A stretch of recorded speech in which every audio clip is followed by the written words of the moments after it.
Hi, this is Teena Stewart with Serendipity, and I'm going to show you how to make your own devitrification spray.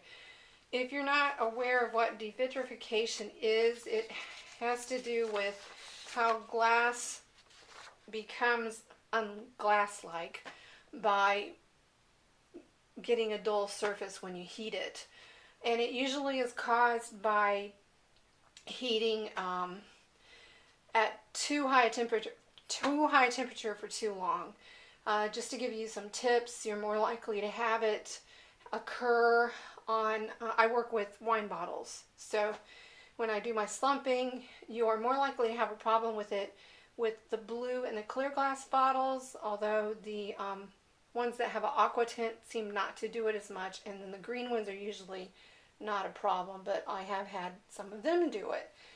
So to avoid that, there are several things you can do. The first is when you fire your glass, devitrification occurs above 1350 degrees Fahrenheit, and the higher the final process of the temperature and the longer the glass is in the range of 1300, the more chance of devitrification. So the key is to schedule rapid increase from 1000 to 1480, and you can go as fast as 80 dph if you're worried about it, and you can hold it anywhere between 1000 to 1250. Now, the other way to avoid it is to use devitrification spray, although it's not 100% foolproof. You can buy a commercial brand of that called Super Spray. I think there's other variations out there. It's highly smelly. It costs about $10 a bottle or more, so it's not cheap, but there are ways to make your own. And I have been using my own homemade version with borax and distilled water, and I lost that recipe that I was going to share with you, but I actually found some new ones, and this one actually includes those same ingredients plus Dawn or a Dawn lookalike dishwashing detergent, which has a degreaser in it. So we're going to make it today, and I'm going to just show you how you do it. So because I don't have a full gallon of distilled water, I'm going to make a little bit smaller amount of it.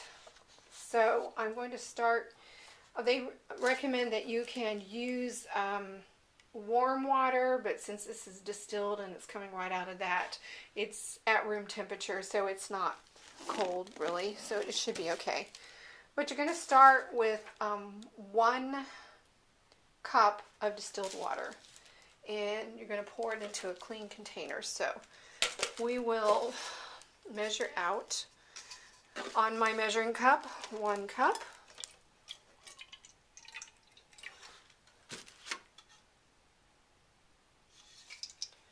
And I'm pouring it to my container right now.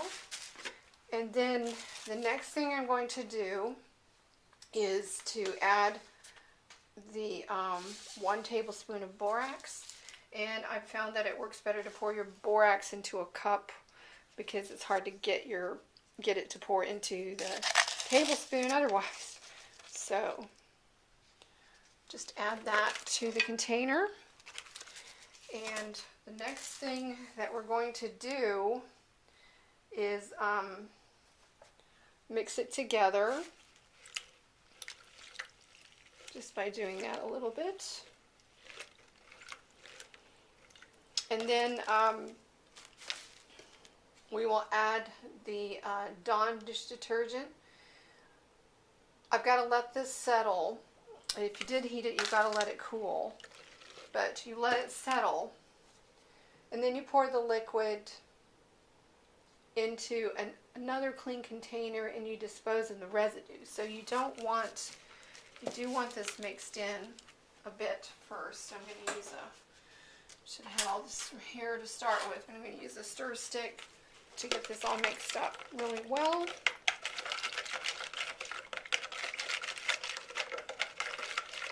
Okay.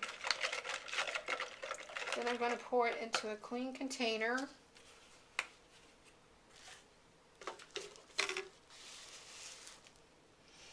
And not the residue though, so I'm going to just leave the residue behind.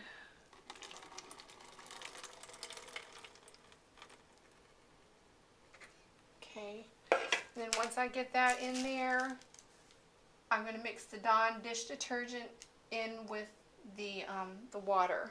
So here's my Dawn. Add the Dawn, which is a tablespoon. And pour that in. Oop, got some bubbles floating.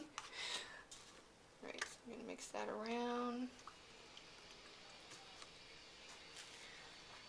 Alright, and that's all you do. You just want to add that to the borax and the water mixture and mix it well.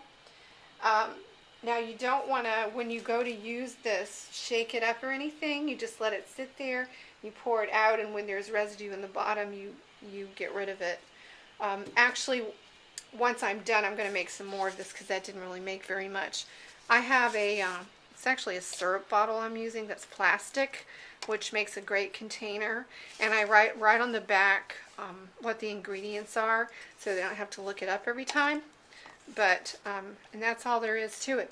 And then when you're ready to use it, I use a sponge brush, disposable kind. I don't even rinse it out. I just keep it right there with the bottle in a little plastic tub so that I have it handy. You don't have to rinse it out when you're done. You let it dry on the bottles before you, or your glass before you fire it to make sure it's completely dry. Always put it on very clean glass because if you have any streaks or gum left on your glass, it will show. And this is Teena from Serendipity.com.